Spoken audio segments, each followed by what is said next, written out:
আসসালামু আলাইকুম ভাইয়া, সকলে কেমন আছেন? আশা করি ভালো আছেন। সো আরো একটি নতুন ভিডিও নিয়ে হাজির হয়ে গেলাম আপনাদের মাঝে। ব্রিলিয়ান্ট অ্যাপসে আপনারা কিভাবে ব্যালেন্স রিচার্জ করবেন আজকের এই ভিডিওতে A to Z দেখিয়ে দিব।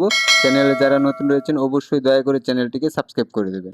সো এটার জন্য প্রথমত কি করবেন, আপনারা সেটিংয়ে চলে আসবেন। তারপর এখানে দেখুন মাই ব্যালেন্স অপশন রয়েছে, এটার উপর ক্লিক করে দিবেন। তারপর অ্যাড ব্যালেন্সের উপর ক্লিক করে দিবেন। এখানে আপনারা মিনিমাম 20 টাকা থেকে 500 টাকা পর্যন্ত রিচার্জ করতে পারবেন। এবং নিচে দেখুন একটি রেফারেল কোড রয়েছে, এই কোডের জায়গায় কিন্তু অবশ্যই আপনারা এই কোডটি দিয়ে দিবেন। এই কোডটি যদি দিয়ে দেন তাহলে কিন্তু আপনিও একটা পরিমাণ বোনাস পাবেন, আমিও একটু পরিমাণ বোনাস পাবো। তো উপরে কত টাকা রিচার্জ করবেন সেটা আপনারা দিয়ে দিবেন। আমি 50 টাকা দিচ্ছি। তারপর আপনারা কি করবেন, রিচার্জের উপর ক্লিক করে দিবেন। রিচার্জের উপর ক্লিক করে দেওয়ার পর এখানে দেখুন বিকাশ নগদ অপশন রয়েছে, আপনারা যেটার মাধ্যমে রিচার্জ করতে চাচ্ছেন সেটা সিলেক্ট করে দিবেন। সো আমি বিকাশের উপর সিলেক্ট করে দিচ্ছি। এখানে আপনার যে বিকাশ নম্বরটা রয়েছে সেই নম্বরটা দিয়ে দিবেন। তারপর কনফার্মের উপর ক্লিক করে দিবেন। এখন একটি ওটিপি চলে যাবে আপনার নাম্বারে, ওটিপিটা এখানে দিয়ে দিবেন। তারপর কনফার্মের উপর ক্লিক করে দিবেন।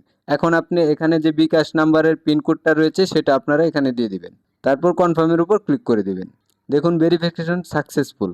আমার যে পেমেন্টটা এটা কিন্তু অল্প কিছুক্ষণের মধ্যেই চলে আসবে। দেখুন পেমেন্ট সাকসেসফুলি এবং 50 টাকা আমার বিকাশ থেকে কিন্তু কেটে নিয়েছে। সো আমি যদি ব্যাগে চলে আসি, আমি আপনাদেরকে ব্যালেন্সটা যদি দেখাই, দেখুন এখানে কিন্তু আমার 93 টাকা অ্যাড হয়ে গিয়েছে। সো ভিউয়ার্স, আমি যে বোনাস পেয়েছি 50 টাকা রিচার্জের পর, এই যে এখানে দেখুন সম্মানিত ব্রিলিয়ান্ট গ্রাহক, আপনি রিচার্জে বিশেষ অফার বোনাস হিসাবে 20 টাকা পেয়েছেন। সো আপনারাও কিন্তু এই বোনাস কোডটি দিতে ভুলবেন না, তা না হলে কিন্তু বোনাস পাবেন না। সো ভিউয়ার্স, আজকে ভিডিওটি এই পর্যন্তই। ভিডিওটি যদি ভালো লেগে থাকে অবশ্যই চ্যানেলটিকে সাবস্ক্রাইব করে দিবেন এবং পরবর্তীতে এরকম ভিডিও পাওয়ার জন্য অবশ্যই নোটিফিকেশন বেল বাটনটি অন করে দিবেন। ধন্যবাদ।